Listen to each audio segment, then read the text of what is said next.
اعوذ باللہ من الشیطان الرجیم بسم اللہ الرحمن الرحیم وقل لعبادی یقولوا التی ہی احسن ان الشیطان ینزغ بینہم ان الشیطان کان للانسان عدوا مبینا۔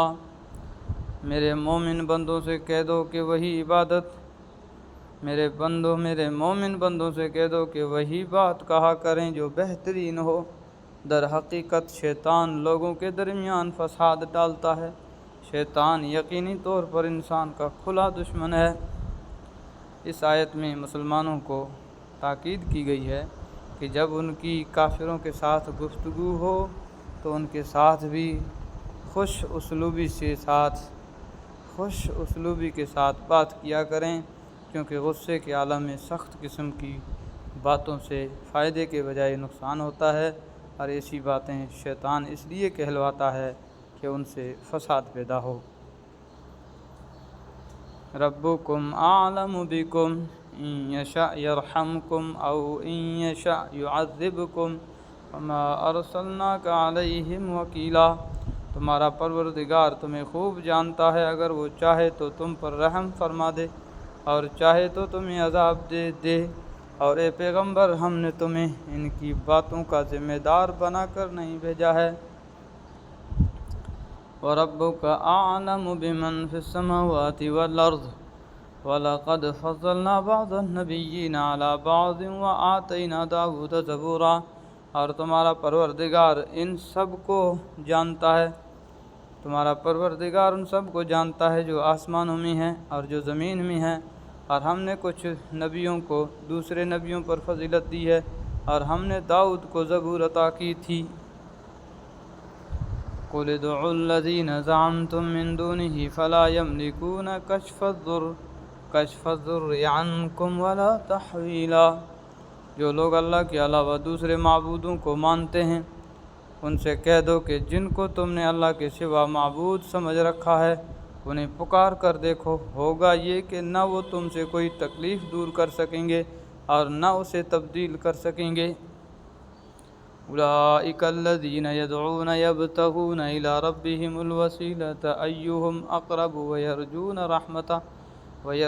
رحمتہ ویخافون عذابہ ان عذاب ربک کان محذورا۔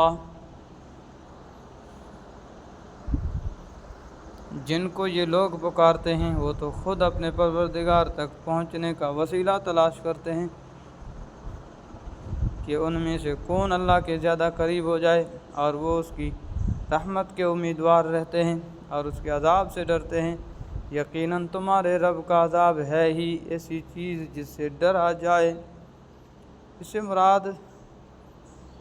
سے مراد بت نہیں بلکہ وہ فرشتے اور جنات ہیں جن کو مشرکین عرب خدائی کا درجہ دیا کرتے تھے۔ مطلب یہ ہے کہ یہ خدا تو کیا ہوتے، خود اللہ تعالیٰ کی مخلوق ہیں اور اس کے تقرب کے راستے ڈھونڈتے رہتے ہیں۔ وَإِن مِّن قَرْيَةٍ إِلَّا نَحْنُ مُهْلِكُوهَا قَبْلَ يَوْمِ الْقِيَامَةِ أَوْ مُعَذِّبُوهَا عَذَابًا شَدِيدًا كَانَ ذَلِكَ فِي الْكِتَابِ مَسْطُورًا۔ اور کوئی بستی ایسی نہیں ہے جسے ہم روز قیامت سے پہلے ہلاک نہ کریں یا اسے سخت عذاب نہ دیں، اور یہ بات تقدیر کی کتاب میں لکھی جا چکی ہے۔ یعنی اگر کافروں پر ابھی جلدی سے کوئی عذاب نہیں آ رہا تو وہ یہ نہ سمجھیں کہ ہمیشہ کے لیے عذاب سے بچ گئے۔ واقعہ یہ ہے کہ یا تو ان پر کوئی سخت عذاب دنیا ہی میں آ جائے گا ورنہ قیامت سے پہلے پہلے سبھی کو ہلاک ہونا ہے، اور پھر آخرت میں ان کافروں کو دائمی عذاب ہو کر رہے گا۔ وَمَا مَنَعَنَا أَن نُّرْسِلَ بِالْآيَاتِ إِلَّا أَن كَذَّبَ بِهَا الْأَوَّلُونَ وَآتَيْنَا ثَمُودَ النَّاقَةَ مُبْصِرَةً فَظَلَمُوا بِهَا وَمَا نُرْسِلُ بِالْآيَاتِ إِلَّا تَخْوِيفًا۔ اور ہم کو نشانیاں یعنی کفار کے مانگے ہوئے معجزات بھیجنے سے کسی اور چیز نے نہیں بلکہ اس بات نے روکا ہے کہ پچھلے لوگ ایسی نشانیوں کو جھٹلا چکے ہیں اور ہم نے قوم سمود کو اونٹنی دی تھی جو آنکھیں کھولنے کے لیے کافی تھی، مگر انہوں نے اس کے ساتھ ظلم کیا، اور ہم نشانیاں ڈرانے ہی کے لیے بھیجتے ہیں۔ حضرت صلی اللہ علیہ وسلم کے متعدد معجزات دیکھنے کے باوجود مشرکین آپ سے نئے معجزات کا مطالبہ کرتے رہتے تھے۔ یہ ان مطالبات کا جواب ہے۔ فرمایا جا رہا ہے کہ اللہ تعالیٰ کی سنت یہ ہے کہ جب کافروں کو کوئی فرمائشی معجزہ دکھا دیا جاتا ہے اور وہ اس کے باوجود ایمان نہیں لاتے تو انہیں عذاب سے ہلاک کر دیا جاتا ہے، جس کی ایک مثال یہ ہے کہ قوم سمود کے مطالبے پر پہاڑ سے اونٹنی نکال دی تھی، مگر وہ پھر بھی نہ مانے، اس لیے عذاب کا شکار ہوئے۔ اللہ تعالیٰ کو معلوم ہے کہ یہ مشرکین عرب بھی فرمائشی معجزہ دیکھنے کے باوجود اس طرح پیغمبر کو جھٹلاتے رہیں گے جس طرح پچھلی قوموں نے جھٹلایا تھا، چونکہ ابھی ان کو ہلاک کرنا اللہ تعالیٰ کی حکمت کو منظور نہیں ہے، اس لیے فرمائشی معجزات نہیں دکھائے جا رہے ہیں۔ وَإِذْ قُلْنَا لَكَ إِنَّ رَبَّكَ أَحَاطَ بِالنَّاسِ وَمَا جَعَلْنَا الرُّؤْيَا الَّتِي أَرَيْنَاكَ إِلَّا فِتْنَةً لِلنَّاسِ وَالشَّجَرَةَ الْمَلْعُونَةَ فِي الْقُرْآنِ وَنُخَوِّفُهُمْ فَمَا يَزِيدُهُمْ إِلَّا طُغْيَانًا كَبِيرًا۔ اور اے پیغمبر وہ وقت یاد کرو جب ہم نے تم سے کہا تھا کہ تمہارا پروردگار اپنے علم سے تمام لوگوں کا احاطہ کیے ہوئے ہے، اور ہم نے جو نظارہ تمہیں دکھایا ہے اس کو ہم نے کافر لوگوں کے لیے ایک فتنہ بنا دیا۔ نیز اس درخت کو بھی جس پر قرآن میں لعنت آئی ہے، اور ہم ان کو ڈراتے رہتے ہیں، لیکن ان سے ان کی سخت سرکشی ہی میں اضافہ ہو رہا ہے۔ یعنی اللہ تعالیٰ نے حضرت صلی اللہ علیہ وسلم کو بتا دیا تھا کہ اللہ تعالیٰ کے علم میں ہے کہ یہ ہٹ دھرم لوگ کسی صورت میں ایمان نہیں لائیں گے۔ چنانچہ ان کی ہٹ دھرمی کی دو مثالیں دی گئی ہیں۔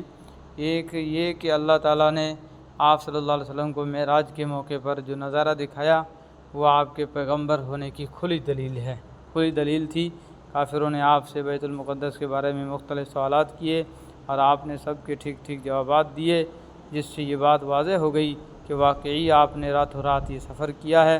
لیکن اتنی کھلی ہوئی بات سامنے آ جانے کے بعد بھی یہ لوگ اپنی ہٹ دھرمی پر ڈٹے رہے۔ دوسری مثال یہ ہے کہ قرآن کریم نے فرمایا تھا کہ زقوم کا درخت دوزخیوں کی غذا ہوگی، اور یہ بھی فرمایا تھا کہ یہ درخت جہنم ہی میں پیدا ہوتا ہے۔ اس پر کافروں نے ایمان لانے کے بجائے مذاق اڑانا شروع کیا کہ بھلا آگ میں درخت کیسے پیدا ہو سکتا ہے، اور یہ نہ سوچا کہ جس ذات نے آگ پیدا کی ہے اگر وہ اسی آگ میں کوئی درخت بھی پیدا کر دے جس کی خاصیت عام درختوں سے مختلف ہو تو بھلا اس میں تعجب کی کیا بات ہے۔ یعنی اسے ہدایت حاصل کرنے کے بجائے یہ اور گمراہی میں پڑ گئے، جس کی تفصیل اوپر کے حاشیے میں گزری ہے۔ صدق اللہ العظیم۔